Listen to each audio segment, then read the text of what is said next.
வணக்கம். இது உங்கள் தி பிளாக் லெட்டர் அகாடமி. நம்ம இன்னைக்கு என்ன பார்க்க போறோம்னா கான்ஸ்டிடியூஷன் ஆஃப் இந்தியா பார்ட் 3ல இருக்கக்கூடிய ஃபண்டமெண்டல் ரைட்ஸ். அதில் நம்ம இப்போ ஃபர்ஸ்ட் 2 ஆர்டிகல் பார்க்க போறோம். Article 12 and article 13. ஸோ நீங்க ஸ்கிப் பண்ணாம வீடியோ பார்த்தீங்கன்னா உங்களுக்கு கிளியரா புரியும். நம்ம ரொம்ப சிம்பிளா பிரேக் டவுன் பண்ணி பேராக்ட் அண்ட் எக்ஸாம்பிள்ஸோட கொடுத்துருக்க. ஸோ வாங்க பார்ப்போம். ஸோ ஃபர்ஸ்ட் நம்ம ஆர்டிகல் 12 பார்க்கப்போம். ஸோ நம்மளுடைய பேக் டெக்ஸ்ட்ல ஆர்டிகல் 12ல என்ன சொல்லியிருப்பாங்கன்னா ஸ்டேட்னா என்ன அப்படின்ட்டு டிஃபைன் பண்ணியிருப்பாங்க. ஒண்ணுமே கிடையாது. கீழே இருக்கக்கூடிய நிறைய ப்ரொவிஷன்ஸ் ஃபண்டமெண்டல் ரைட்ஸ் நம்மளுக்கு கேரண்டி பண்ணியிருப்பாங்க. ஈவன் தோ ஸ்டேட்டும் அதை வயலேட் பண்ணியிருந்துச்சு அப்படின்னா நம்மளுக்கு ஃபண்டமெண்டல் ரைட்ஸ் கொடுக்கறதுல அது கொடுக்காம வயலேட் பண்ணியிருந்தாங்க அப்படின்னா ஸ்டேட்டுக்கு எகெயின்ஸ்டாகவும் நம்ம கேஸ் போட முடியும் அப்படின்னு சொல்றதுக்காக தான் நம்ம ஃபர்ஸ்ட் ஸ்டேட்னா என்ன அப்படின்னு தெரிஞ்சுக்கணும். So Article 12 defines state for the purpose of fundamental rights. So clear புரியுதா? இப்போ first stateனா என்னென்ன இருக்கு அப்படின்னு பார்ப்போமா? The government and parliament of India. So first நம்ம யூனியன் கவர்மெண்ட் யூனியன் லெவல்ல பார்ப்போம். ஸோ சென்ட்ரல் லெவல்ல பார்த்துட்டு அதுக்கப்புறம் government and legislative of each state. இவங்களும் நம்மளுடைய ஒரு ஸ்டேட் தான். இவங்களும் ஸ்டேட்டுக்கான டெஃபினேஷனுக்கு கீழே வருவாங்க.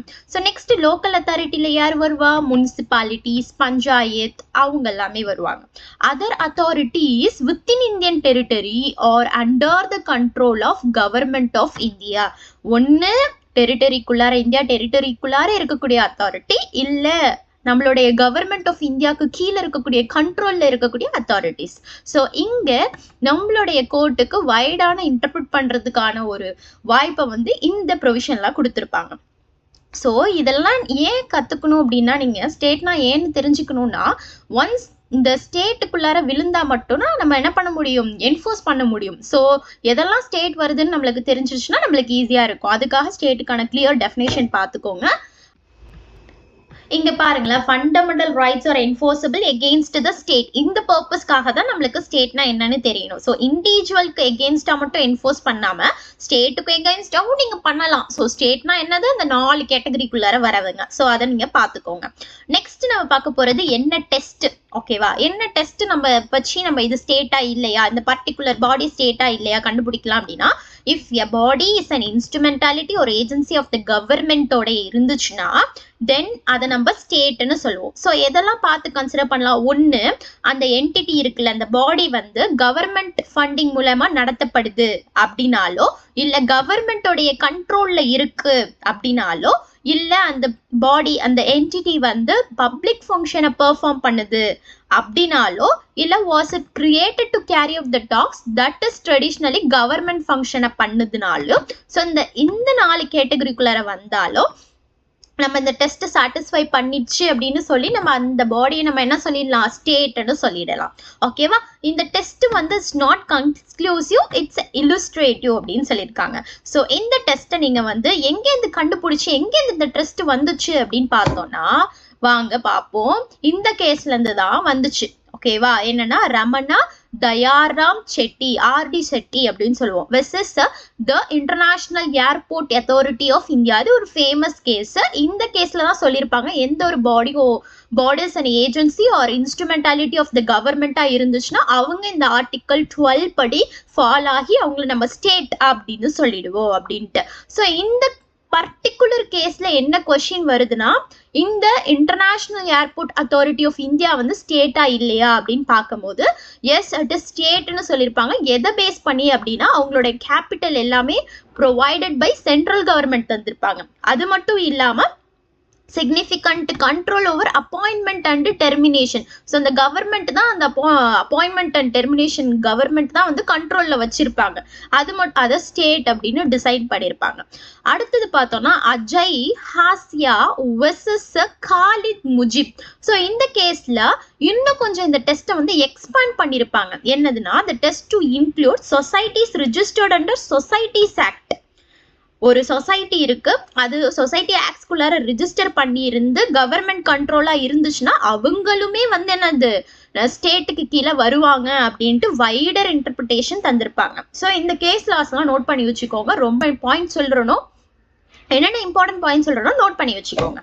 ஸோ நெக்ஸ்ட் பார்க்க போறது வந்து ஆர்டிகல் 13. ஸோ ரொம்ப சிம்பிள். ஆர்டிகல் 13ல என்ன சொல்லியிருப்பாங்க? Law inconsistent with or in derogation of the fundamental rights. இது வந்து நம்மளுடைய கார்டியன் ஆஃப் ஃபண்டமெண்டல் ரைட்ஸ். ஈஸியாக உங்களுக்கு சிம்பிளா புரியுற மாதிரி சொல்லலாம். ஏதாவது ப்ரொவிஷன் இருந்தாலோ இல்லை ஏதாவது ப்ரொவிஷன் போடுறாலோ இந்த ஃபண்டமெண்டல் ரைட்டுக்கு வயலேட் பண்ற மாதிரி இருந்துச்சுன்னா அது வாய்ட் அப்படின்ட்டு சொல்லி. ஸோ இப்போ ஃபர்ஸ்ட் ப்ரீ கான்ஸ்டிடியூஷனல் லா என்னன்னா, கான்ஸ்டிடியூஷன் வரதுக்கு முன்னாடி any law before 26th January 1950 void. எப்போ வாய்டுன்னு சொல்லுவோம்? If inconsistent with fundamental rights. நம்மளுடைய ஃபண்டமெண்டல் ரைட்ஸ்க்கு வயலேட் பண்ற மாதிரி கான்ஸ்டிடியூஷன் வரதுக்கு முன்னாடி ஒரு லா இருந்துச்சுன்னா அதை நம்ம வாய்டு அப்படின்னு சொல்லுவோம். கொலோனியல் எரா லால பார்த்தோம்னா ஃப்ரீடம் ஆஃப் ஸ்பீச்சை வந்து ரெஸ்ட்ரிக்ட் பண்ற மாதிரி ஏதாவது லா இருந்துச்சுன்னா அதை நம்ம இன்வேலிட் அப்படின்னு சொல்லிடுவோம். ஓகேவா? நெக்ஸ்ட் வந்து போஸ்ட் கான்ஸ்டிடியூஷனல் லா. கான்ஸ்டிடியூஷன் லா வந்ததுக்கு அப்புறம் ஒரு லா போடுறாங்க ஸ்டேட். அப்போ அந்த ஸ்டேட் என்ன பண்ணக்கூடாது? cannot make a law that abridge fundamental rights violate பண்ற மாதிரி எந்த ஒரு லாவும் ஸ்டேட் மேக் பண்ணக்கூடாது. ஓகேவா? ஸோ அந்த மாதிரி போட்டாங்கன்னா இந்த லாவை வந்து நம்ம என்ன பண்ணுவோம்? வாய்டுன்னு சொல்லுவோம். To the extent of contravention.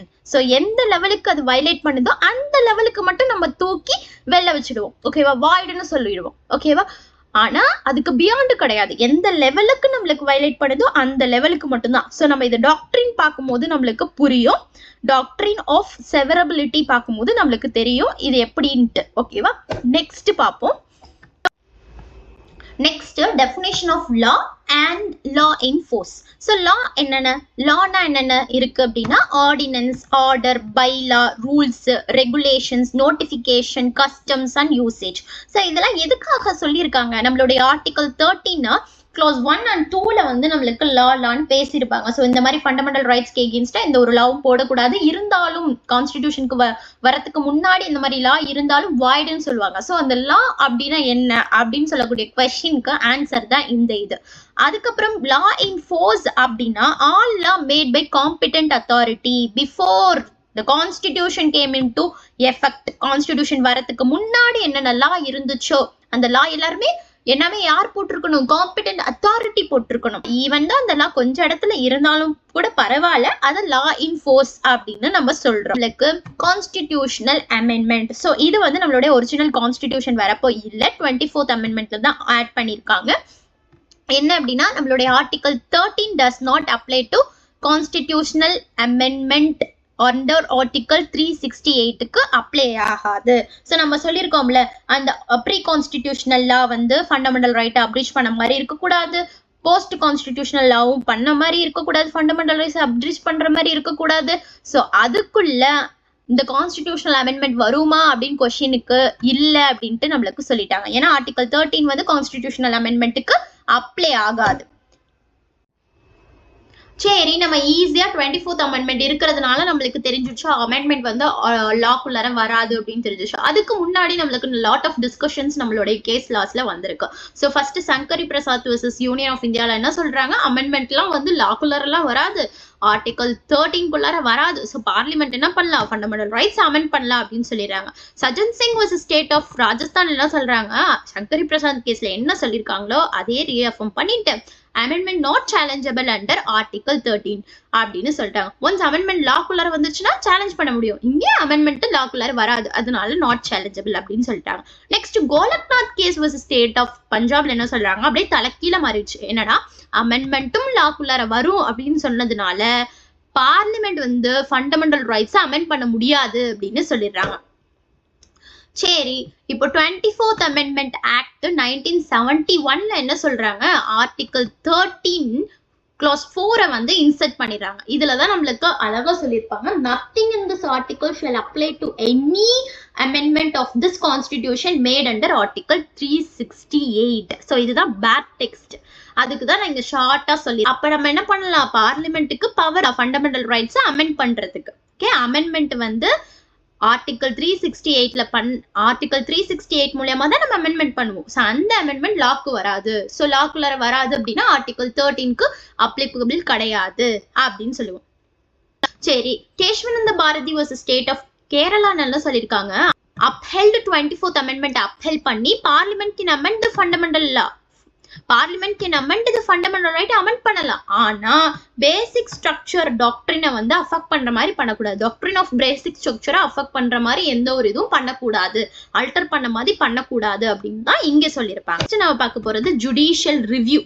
நம்ம பார்த்துட்டோம் என்ன சொல்லியிருப்போம், நம்ம article 13 clause 1 and article 13 clause 2ல என்ன சொல்லியிருப்போம், எந்த ஒரு ப்ரீ கான்ஸ்டிடியூஷனலா போஸ்ட் கான்ஸ்டிடியூஷனலா நம்மளுடைய ஃபண்டமெண்டல் ரைட்ஸை வயலேட் பண்ற மாதிரி இருந்துச்சுன்னா அதை நம்ம வாய்டுன்னு சொல்லுவோம். ஸோ இதெல்லாம் யாரு பாக்குறது, ஜுடிஷியல் ரிவ்யூ ஒன்னு இருக்கு. ஜுடிஷியல் ரிவ்யூ, ஜுடிஷியல் தான் ரிவ்யூ பண்ணி பார்ப்பாங்க. Judicial review of all legislation, past pre கான்ஸ்டிடியூஷனலும் பார்ப்பாங்க, போஸ்ட் கான்ஸ்டிடியூஷனல் ஃபியூச்சரையும் பார்ப்பாங்க. ஸோ யாரு, high court and supreme court have the power to strike down this law. So அந்த மாதிரி இருக்கக்கூடிய வயலேட் பண்ணக்கூடிய லாவை இவங்க 2 பேரும் தான் நம்மளுக்கு ஸ்டக் டவுன் பண்ணி கொடுப்பாங்க. Any law inconsistent with the fundamental rights part 3 is unconstitutional and void. ஓகேவா?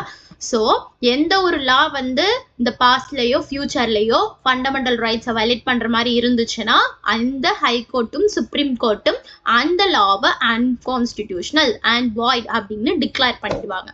So doctrine of severability அப்படின்னா என்ன இந்த டாக்டரின் சொல்லுது, ஒன்னும் இல்ல. when a part of statute is unconstitutional should the whole statute be void or only that part. so என்கிட்ட ஃபுல்லா ஒரு ஸ்டாட்யூட் இருக்கு, இந்த ஸ்டாட்யூட்ல ஒரு கொஞ்சம் பகுதி மட்டும் தான் என்னது அன்கான்ஸ்டிடியூஷனலா இருக்கு. எப்படின்னா ஒரு ஃபண்டமெண்டல் ரைட்ஸை வயலேட் பண்ற மாதிரி ஏதோ என்கிட்ட ப்ரொவிஷன்ஸ்லாம் இருக்கு. இந்த தப்புக்காக நான் ஃபுல் ஸ்டாட்யூட்டையும் நான் வந்து அது வாய்டுன்னு சொல்ல முடியுமா அப்படின்னு ஒரு கொஸ்டின் வருது. ஸோ அதுக்கான சொல்யூஷனை தான் சுப்ரீம் கோர்ட் என்ன சொல்லியிருக்காங்க, நீங்க டாக்ட்ரின் ஆஃப் செவரபிலிட்டியை அப்ளை பண்ணுங்க அப்படின்னு சொல்லியிருக்காங்க.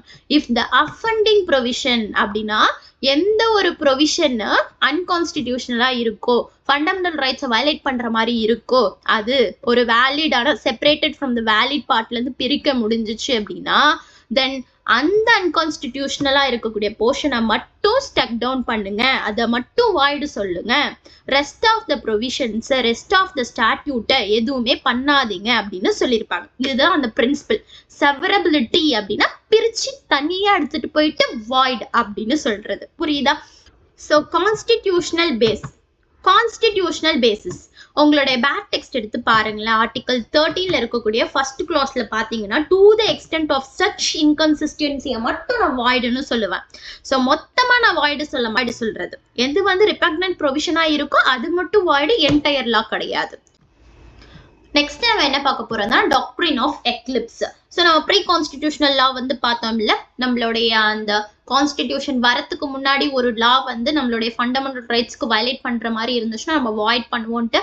ஆனா அந்த லா இருக்குல்ல ஸ்டார்டிங்ல ப்ரீ கான்ஸ்டிடியூஷனல் லா, அது வந்து வாய்ட் அபினிஷியோ கிடையாது. Okay, just eclipsed. ஓகேவா?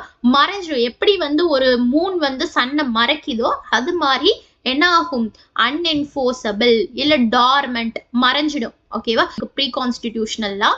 அப்புறம் இங்கே நம்மளுக்கு ஒரு ஃபண்டமெண்டல் ரைட்ஸ், நம்ம கான்ஸ்டிடியூஷன் போட்டுட்டோம், அங்க வந்து நம்மளோட ஃபண்டமெண்டல் ரைட்ஸ் இருக்கு, இந்த இதை வந்து வயலேட் பண்ற மாதிரி நம்மளுக்கு இந்த லா இருந்துச்சு அப்படின்னா இந்த ஃபண்டமெண்டல் ரைட்ஸ் போயிட்டு என்ன பண்ணிக்கும், ஜஸ்ட் டார்மெண்ட், இத போயிட்டு அந்த இடத்துல என்ன பண்ணிடும், மறைச்சிடும். அப்ப என்ன பண்றாங்க, the law is overshadowed by the fundamental rights. நான் சொன்ன மாதிரி இங்க இருக்கக்கூடிய லாவை ஃபண்டமெண்டல் ரைட்ஸ் வந்து ஓவர்ஷேடோ பண்ணிடும். ஓகேவா? டார்மெண்ட், அது இறந்து போகாது. அந்த லா வந்து யாருக்கெல்லாம் என்ஃபோர்ஸபிளா இருக்கும், ஸ்டில் இந்த பர்சன் வந்து நான் சிட்டிசன்ஸா இருக்காங்களா அவங்களுக்குலாம் வந்து person not entitled to that particular fundamental rights அந்த law வந்து applicable இருக்கும். நம்மளுடைய fundamental right ஏதாவது amend ஆனிச்சோ திருப்பி அந்த eclipse மறைஞ்சு இருக்கக்கூடிய law திருப்பி என்ன ஆயிடும், வந்துரும். So இதுதான் வந்து doctrine of eclipse அப்படின்னு சொல்றது. ஓகேவா? சம் அப் இன்னைக்கு பார்த்த கிளாஸ் உடையது. ஸோ ஃபர்ஸ்ட் நம்ம ஃபண்டமெண்டல் ரைட்ஸ் பார்ட் 3 தான் நம்ம இப்போ பார்த்துட்டு இருக்கோம். அதுல ஆர்டிகல் 12ல நம்ம ஸ்டார்ட் பண்ணியிருக்கோம். அதுக்கான ஸ்டேட்னா என்ன, அதை ஃபைன் பண்றதுக்கு நம்மளுக்கான டெஸ்ட் பார்த்தோம். அதுக்கப்புறம் ஆர்டிகல் 13ல ப்ரீ கான்ஸ்டிடியூஷனல்லா போஸ்ட் கான்ஸ்டிடியூஷனல்லா பத்தி எதெல்லாம் வந்து ஃபண்டமெண்டல் ரைட்ஸை வயலேட் பண்ற மாதிரி இருக்கோ அதெல்லாம் வாய்ட் அப்படின்னு பார்த்தோம். அப்புறம் ஜுடிஷியல் ரிவ்யூனா என்ன, அப்புறம் டாக்ட்ரின் ஆஃப் செவரபிலிட்டினா என்ன, டாக்ட்ரின் ஆஃப் எக்லிப்ஸ்னா என்ன அப்படின்ட்டு நம்ம பார்த்துருக்கோம். ஸோ இந்த மாதிரி law lecture videos and easy explanation வேணும் அப்படின்னா எங்களுடைய channel the black letter law அகாடமியை சப்ஸ்கிரைப் பண்ணி வச்சுக்கோங்க அண்ட் உங்களுடைய ஃப்ரெண்ட்ஸ்க்கும் ஷேர் பண்ணிக்கோங்க. So happy learning. தேங்க்யூ.